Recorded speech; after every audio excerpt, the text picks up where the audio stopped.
Sometimes we tend to become very hard with our tongues and we utter words that are really wrong and incorrect against such people.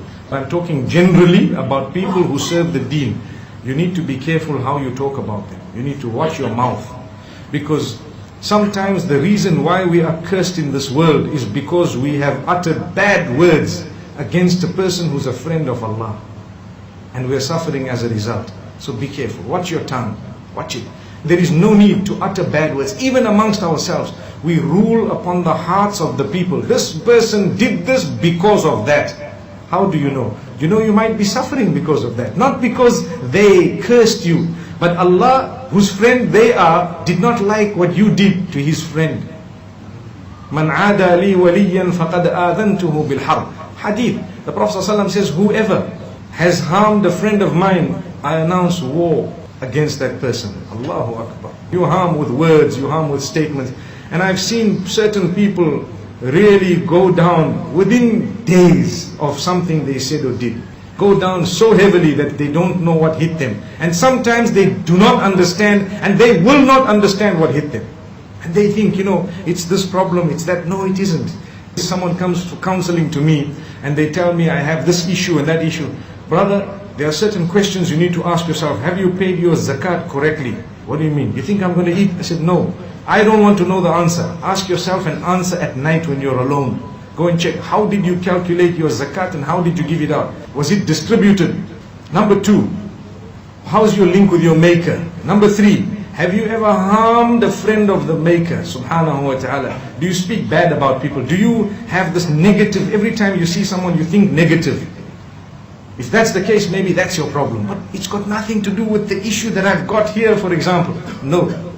That may just be the problem. Perhaps Allah has declared war against you. You don't know. But Allah is Ghafurur Rahim. He's most merciful. Allah is most merciful. Your sin was not something that was between you and Allah. It was between you and a third party. That third party is not Ghafurur Rahim.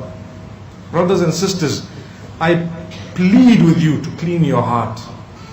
And wallahi, it needs to remove from it su'ud dhan. Su'ud dhan is one of the biggest diseases you could have. Su'ud dhan means a bad perception.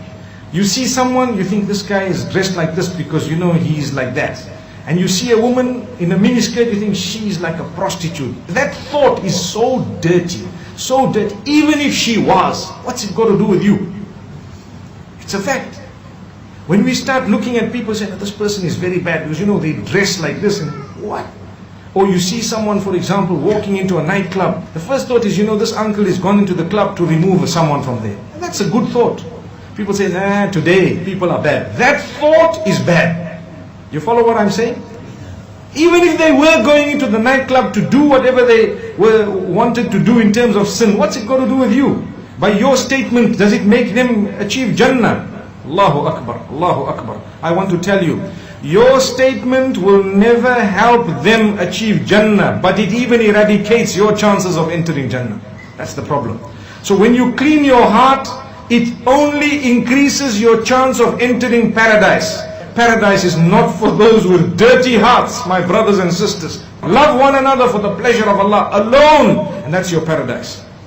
We need, my brothers and sisters, all of us, myself included, to work on our hearts. It's not good enough to meet and to smile at each other and the heart is filthy. No, this brother, he's a rotten person and he's a crook and he's a this and that. Brother, did he steal your money? If he didn't, keep quiet. No, he stole the other man's money. The other man's money, you now spreading tales, you don't even know both sides of the story. Do not hate someone based on what someone has told you. It's got nothing to do with you most of the time.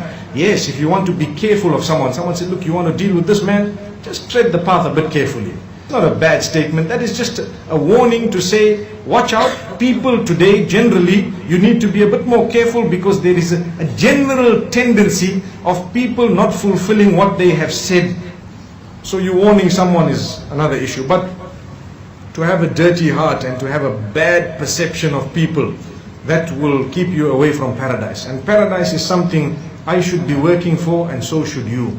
Wallahi, do not lose focus.